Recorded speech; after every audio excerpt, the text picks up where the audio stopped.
بسم اللہ الرحمن الرحیم۔ اگر تم کچھ عرصے تک زندہ رہنا چاہتے ہو تو اس بات کا یقین کر لو، مجھے آنکھوں کی اور گردوں کی ضرورت ہے، تم یہ مجھے سپلائی کرو گے۔ آپ کو ضرورت ہے تو آپ اتنی تعداد میں چاہیں گے، اتنی ہی تعداد میں تمام چیزیں آپ کے پاس پہنچا دوں گا۔ مختار شاہ نے ایک نابینا خاتون سے 5 لاکھ روپے لیے ہیں۔ اس خاتون کو مختار شاہ کی آنکھیں 2 اور اس نے جس مریض سے 4 لاکھ لیے ہیں اسے مختار شاہ کے دونوں گردے دے دو۔ یہ چیزیں اپنے پالتو ڈاکٹر کے ذریعے اسپتال پہنچاؤ اور آپریشن تک تمام مراحل سے گزرنے، انہیں بینائی اور گردے مہیا کرنے تک تم خیال خوانی کے ذریعے موجود رہو گے اور تمام انتظامات کرتے رہو گے۔ یہ باتیں مختار شاہ کے دماغ میں ہو رہی تھیں۔ وہ چیخ کر بولا، نہیں، میں اپنی آنکھیں نہیں دوں گا، اگر اپنے دونوں گردے دوں گا تو زندہ کیسے رہوں گا؟ فہمی نے پوچھا، کیا تمہیں یہ خوش فہمی ہے کہ میں تمہیں زندہ چھوڑ دوں گی؟ وہ خوف سے کانپتے ہوئے بولا، یہ کیا ہو رہا ہے؟ تم سب میرے اندر بیٹھ کر میری موت کا فیصلہ کر رہے ہو۔ فہمی نے کہا، تمہیں یک بار کی موت نہیں ملے گی، تم تھوڑا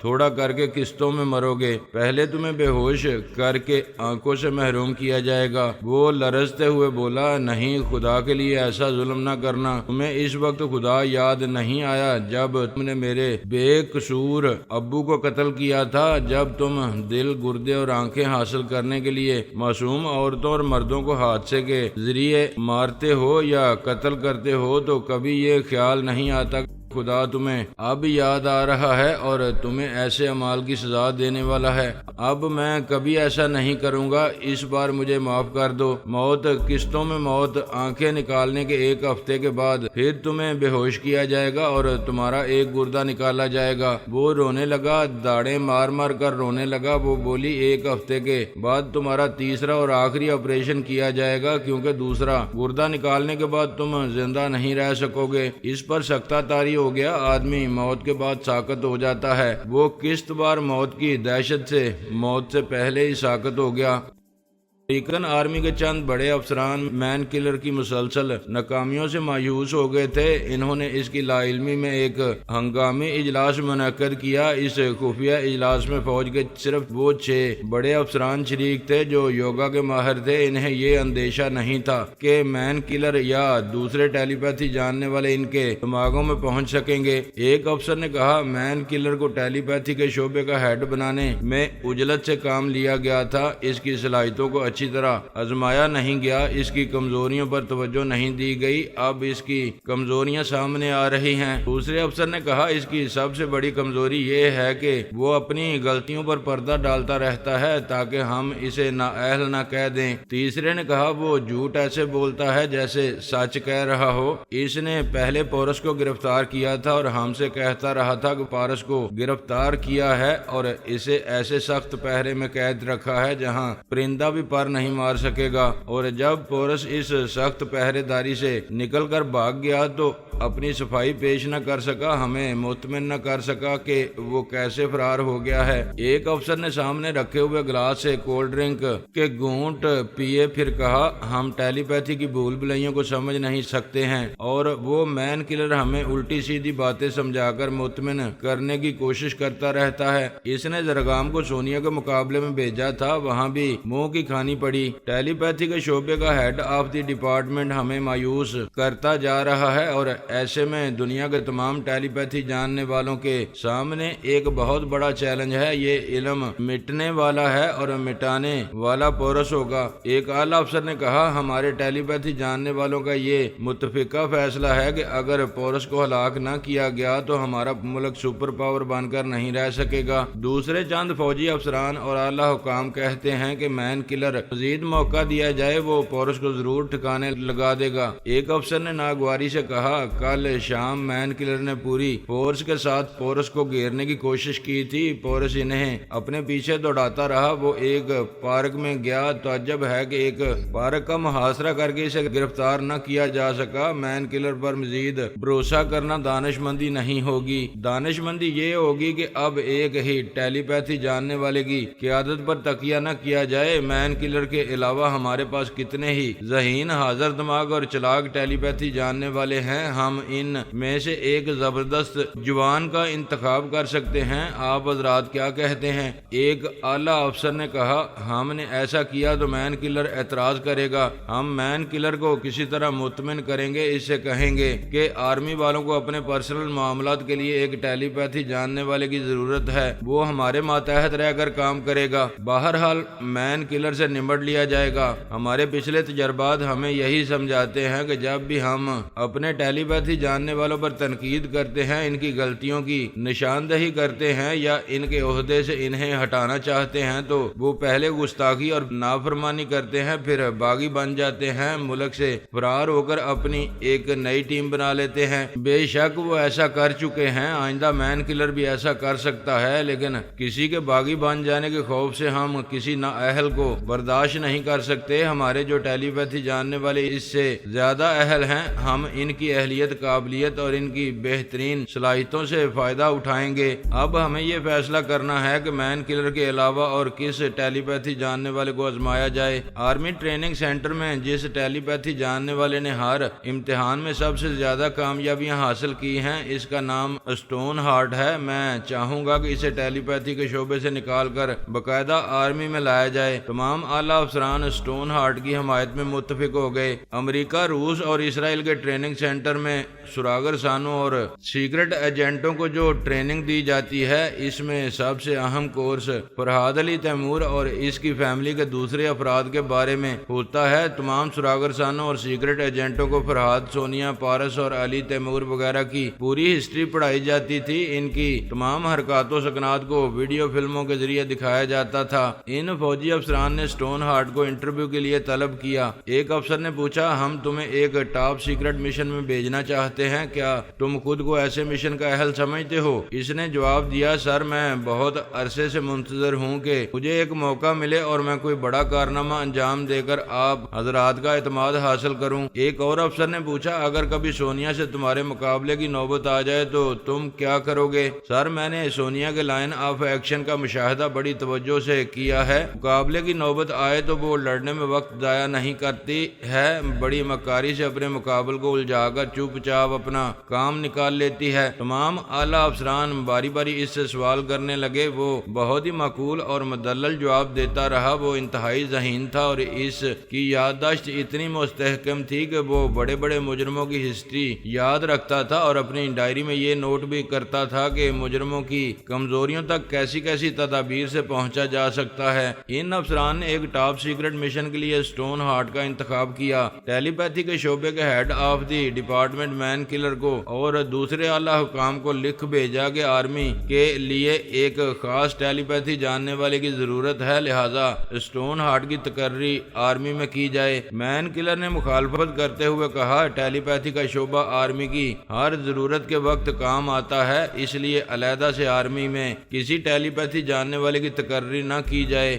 آرمی کے سب سے بڑے افسر نے کہا، آرمی کے کچھ ٹاپ سیکرٹ معاملات ہوتے ہیں، ہم ایسے معاملات میں صرف ایک ٹیلی پیتھی جاننے والے کو اپنا رازدار بنائیں گے، لہذا آرمی کی یہ درخواست قبول کی جائے اور اسٹون ہارٹ کو آرمی کے حوالے کیا جائے۔ فوج کے دوسرے اعلیٰ افسران اور اعلیٰ حکام کے لیے مین کلر بہت اہم تھا، اور وہ 6 بڑے افسران جو اسٹون ہارٹ کا مطالبہ کر رہے تھے وہ فوج کے اہم ستون تھے، انہیں ناراض نہیں کیا جا سکتا تھا۔ مین کلر کو اس بات کا غصہ تھا کہ آرمی والے اس کے مقابلے میں اسٹون ہارٹ کو اپنے سیکرٹ معاملات میں کیوں رازدار بنا رہے ہیں اور اس پر بھروسہ کیوں نہیں کر رہے ہیں۔ تمام اکابرین نے مین کلر کو سمجھایا کہ سب ہی اس پر بھروسہ کرتے ہیں، لیکن وہ ہیڈ آف دی ڈپارٹمنٹ کی حیثیت سے کئی اندرونی معاملات میں دن رات مصروف رہتا ہے۔ اگر اس کی تقرری آرمی میں کی گئی تو اسے ٹیلی پیتھی کے شعبے کو چھوڑنا اور ہیڈ آف دی ڈپارٹمنٹ کے عہدے سے استعفیٰ دینا ہوگا۔ وہ اتنے بڑے عہدے سے محروم نہیں ہونا چاہتا تھا، اس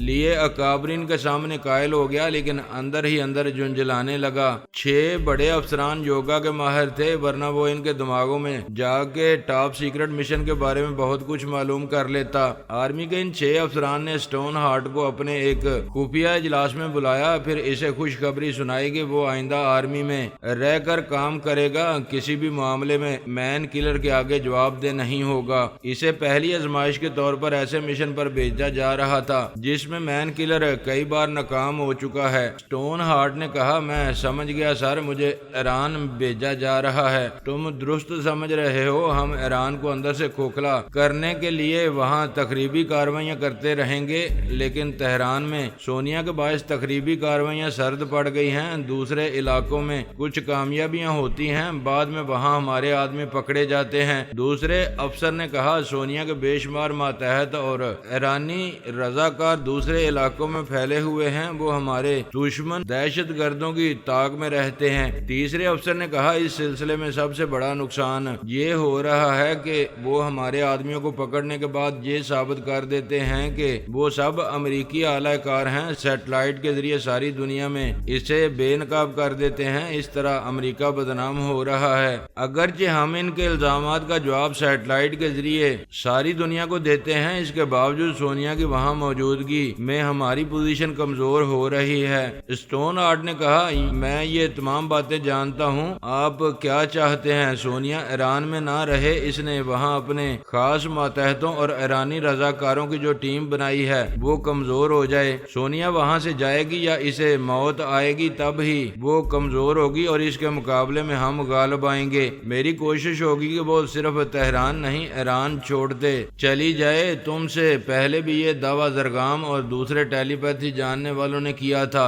ان کا انجام ہمارے سامنے ہے۔ سر، میں مین کلر اور زرگام وغیرہ کی طرح دعویٰ نہیں کر رہا ہوں، میں تو کوشش کرنے کی بات کہہ رہا ہوں۔ کوشش کے دوران میں کبھی کامیابی بھی ہوتی ہے اور کبھی ناکامی بھی۔ آپ مجھے ایک بار آزمائیں اور وہاں جانے دیں۔ ٹھیک ہے، ہم تمہارے جانے کے انتظامات کریں گے۔ سوری سر، سرکاری سطح پر یا خفیہ طور پر بھی میرے لیے کچھ نہ کیا جائے، میں بڑی رازداری سے تنہا جاؤں گا۔ کیا تمہیں مزید ٹیلی پیتھی جاننے والوں کی ضرورت پیش آئے گی؟ نو سر، ایران کے کئی علاقوں میں ہمارے سیکرٹ ایجنٹ، اعلی کار اور زر خرید ایرانی ہیں۔ ان تمام لوگوں سے رابطہ کرنے کے الگ الگ کوڈ ورڈز ہیں، وہ تمام کوڈ ورڈز نوٹ کر لو۔ سوری سر، میں کسی کا کوڈ ورڈز یاد نہیں رکھوں گا، کسی سے رابطہ نہیں کروں گا۔ جب یہ لوگ گرفتار ہو جاتے ہیں تو پھر سیٹلائٹ کے ذریعے بیان دیتے ہیں کہ امریکہ کے زر خرید تھے۔ میں ایسا کوئی کام نہیں کروں گا جس سے ہمارا ملک بدنام ہو جائے۔ سب نے حیرانی سے ایک دوسرے کو دیکھا، پھر پوچھا، کیا تم وہاں سونیا اور اس کی ٹیم کے مقابلے میں تنہا رہو گے؟ سر، میں آپ سب کے سامنے ہاتھ جوڑ کر التجا کرتا ہوں، مجھے تنہا جانے دے۔ اگر مر جاؤں گا تو صرف ایک آدمی مارا جائے گا۔ وہ افسران سنجیدگی سے سوچنے لگے، ایک دوسرے سے مشورے کرنے لگے۔ آخر انہوں نے ایک نیا تجربہ کرنے کے لیے اسے تنہا جانے کی اجازت دے دی۔ میں نے بہت آرام کر لیا، اب بابا صاحب کے ادارے سے نکل کر گھومنے پھرنے کی خواہش ہو رہی تھی۔ ایسے وقت میری بیٹی آلا بی بی نے کہا، ہماری قسمت بھی عجیب ہے، آپ ہمارے پاس رہتے ہیں تو ماما نہیں رہتی، اور جب ماما آئیں گی تو آپ کسی مہم پر روانہ ہو جائیں گے۔ میں نے مسکرا کر کہا، ہمارے خاندان میں یہی ہو رہا ہے، پارس اور علی بھی ہمیشہ ہمارے سائے میں نہیں رہتے تھے۔ پارس نے تمہاری ماما کے سائے میں بچپن گزارا اور مجھ سے دور رہا، علی بھی اپنی ماما آمنہ کے سائے میں رہا اور کبھی میرے سائے میں، اور اب تو دونوں ہی آزاد پنچھیوں کی طرح نہ جانے کہاں کہاں اڑتے پھرتے ہیں۔ تمہارے ساتھ بھی یہی ہوگا؟ آلا بی بی نے پوچھا، کبریا اور نادیدہ بابر کو ادارے سے دور کیوں رکھا گیا ہے؟ کیا وہ دونوں میری طرح یہاں تعلیم حاصل نہیں کریں گے؟ بیٹی، تمہاری ماما آمنہ روحانی ٹیلی پیتھی کی حامل ہیں۔ تمہاری ماما نے کبریا اور بابر کو لاہور میں رکھا ہے۔ بابر ابھی بہت چھوٹا ہے۔ کبریا کو خیال خوانی کے ذریعے بابا صاحب کے ادارے سے تعلیم دی جا رہی ہے۔ ٹیلی فون کی گھنٹی بجنے لگی۔ آلا بی بی نے ریسیور اٹھا کر کان سے لگاتے ہوئے کہا،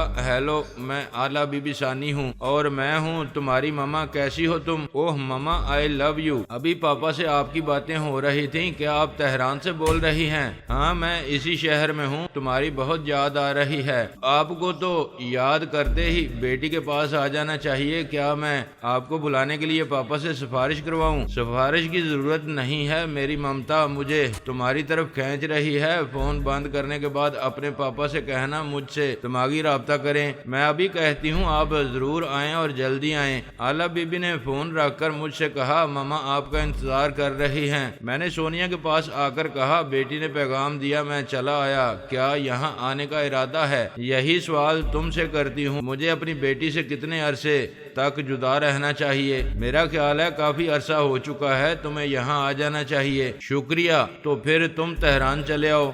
میں وہاں کیا کروں گا؟ کیا یہ کافی نہیں ہے کہ وہاں دشمن تمہارے نام سے جل رہے ہیں؟ میں چاہتی ہوں اب تمہارے نام کی دہشت طاری رہے۔ میں سوچ رہا تھا ادارے سے باہر نکلنا چاہیے۔ ٹھیک ہے، تم کہہ رہی ہو تو میں چلا آتا ہوں۔ پھر کب آ رہے ہو؟ ابھی خیال خوانی کے ذریعے معلوم کرتا ہوں، جس فلائٹ میں سیٹ مل جائے گی چلا آؤں گا۔ تمہیں فلائٹ نمبر بتا دوں گا۔ مجھے دوسرے دن صبح کی فلائٹ میں جگہ ملی۔ میں نے سونیا کو بتا دیا کہ میں وہاں دوپہر تک پہنچ رہا ہوں۔ میں بہت عرصے کے بعد کھلی فضا میں آیا، لیکن سفر کے دوران میں چند گھنٹوں تک طیارے کے اندر قید رہا۔ وہاں سیٹوں پر ایک جوان مرد اور ایک جوان خاتون بیٹھی ہوئی تھی۔ میری سیٹ ایک کنارے تھی۔ خاتون اس سیٹ پر آ گئی۔ میں نے اعتراض کیا، یہ میری سیٹ ہے، آپ اپنی سیٹ پر تشریف رکھیں۔ وہ عاجزی سے بولی، پلیز ایک مہربانی کریں، مجھ سے سیٹ بدل لیں۔ وہ جو میرے ساتھ بیٹھا ہوا ہے بہت بور ہے، آپ ذرا اسے دیکھیں۔ میں نے دیکھا، اس کے سامنے شطرنج کی بساط بچھی ہوئی تھی، مختلف خانوں میں مہرے رکھے ہوئے تھے اور وہ سارے جھکائے آگے چال چلنے کے لیے سوچ رہا تھا۔ میں اس کے ساتھ والی سیٹ پر بیٹھ گیا۔ وہ شکریہ ادا کرتے ہوئے بولی، سو نائس آف یو، ہمارا سفر اچھا رہے گا۔ میں نے پوچھا، تم اس ہم سفر سے بیزار کیوں ہو؟ اس نے مجھ سے بات نہیں کی، تمام راستے تنہا شطرنج کھیلتا رہا، ایک مہرے سے دوسرے مہرے کو مارتا رہا۔ شطرنج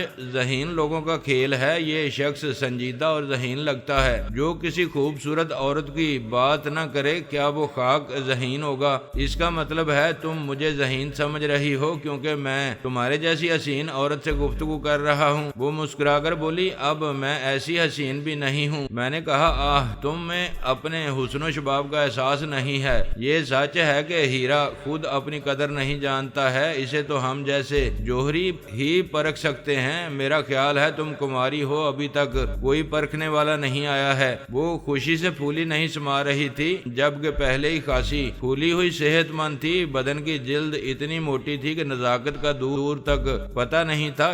مجھے موٹی کھال والے گینڈے بہت پسند ہیں اور تمہاری کھال بہت موٹی ہے۔ وہ چونک کر بولی، کیا تم نے ابھی کیا کہا؟ میری کھال موٹی ہے، اتنی موٹی ہے کہ گینڈے دیکھ کر حیران ہو جائیں گے۔ وہ چیخ کر بولی، یو شٹ اپ، تمہیں عورت سے بات کرنے کی تمیز نہیں ہے۔ کئی مسافر ہماری طرف دیکھنے لگے۔ اسٹیورڈ نے آ کر پوچھا، کیا بات ہے؟ میں نے کہا، یہ خاتون میری سیٹ پر بیٹھ گئی ہیں، اب کہہ رہی ہیں کہ ان کی کھال گینڈے کی طرح موٹی ہے۔ اگر موٹی ہے تو میں کیا کروں؟ میں نے صرف اتنا کہا، آپ انسان ہیں، اپنی مثال کسی جانور سے نہ دیں۔ خاتون نے کہا، یہ جھوٹ کہتا ہے، اصل بات یہ ہے۔ اسٹیورڈ نے بات کاٹ کر کہا، میڈم، آپ کے پاس جو مسافر آ کر بیٹھتا ہے آپ اس سے جھگڑا کرنے لگتی ہیں۔ ایک بیچارے کا سفر ختم ہو گیا، وہ چلا گیا، دوسرے صاحب شطرنج میں مصروف ہیں، آپ ان سے بھی لڑتی رہی ہیں۔ اب یہ تیسرے صاحب آئے ہیں، آپ ان سے بھی شروع ہو گئی ہیں۔ کیا میں لڑاکا ہوں؟ کیا میں پاگل نظر آتی ہوں؟ پلیز آپ میرے ساتھ چلیں، میں آپ کے لیے علیحدہ سیٹ کا انتظام کروں گا، پلیز آئیے۔ اسٹیورڈ اسے اپنے ساتھ لے گیا۔ دوسری بار وہ ایک جوان دوشیزہ کے ساتھ آیا، مجھ سے اور اس شطرنج کے کھلاڑی سے بولا، اگر آپ حضرات کو اعتراض نہ ہو تو یہ یہاں بیٹھیں گی۔ میں نے کہا، ہمیں کوئی اعتراض نہیں ہے۔ وہ حسینہ شطرنج کو دیکھ کر خوش ہو کر بولی، آہا، مجھے شطرنج سے محبت ہے، میں بڑے شوق سے کھیلتی ہوں۔ شطرنج کے کھلاڑی نے مسکرا کر کہا، تو پھر آؤ ہو جائے ایک بازی، میں تنہا بور ہو رہا تھا۔ وہ اس کے ساتھ والی سیٹ پر چلی گئی، میں اپنی سیٹ پر بیٹھ گیا۔ وہ حسینہ سے بولا، میرا نام صابر جلالی ہے، میں تہران جا رہا ہوں۔ میں بھی تہران جا رہی ہوں، میرا نام شیریں ہے۔ شیریں کا نام سن کر مجھے کچھ یاد آیا، تہران میں ایک عجیب و غریب لڑکی تھی، سونیا نے اس کا ذکر کیا تھا کہ اس دوشیزہ شیریں کے ساتھ اس کی ہمزاد بھی رہتی ہے۔ زرگام نے اس پر تنویمی عمل کیا تھا لیکن ناکام رہا تھا، کیونکہ تنویمی عمل کے لیے لازمی تھا کہ شیریں اور اس کی ہمزاد پر بیک وقت عمل کیا جائے اور ایسا کرنا ممکن نہیں تھا۔ زرگام جب شیریں پر عمل کرتا رہا تھا تو اس کی ہمزاد اس کے دماغ سے تنویمی عمل کے اثرات کو مٹاتی رہی تھی۔ شیریں میرے اور صابر جلالی کے درمیان بیٹھی ہوئی تھی اور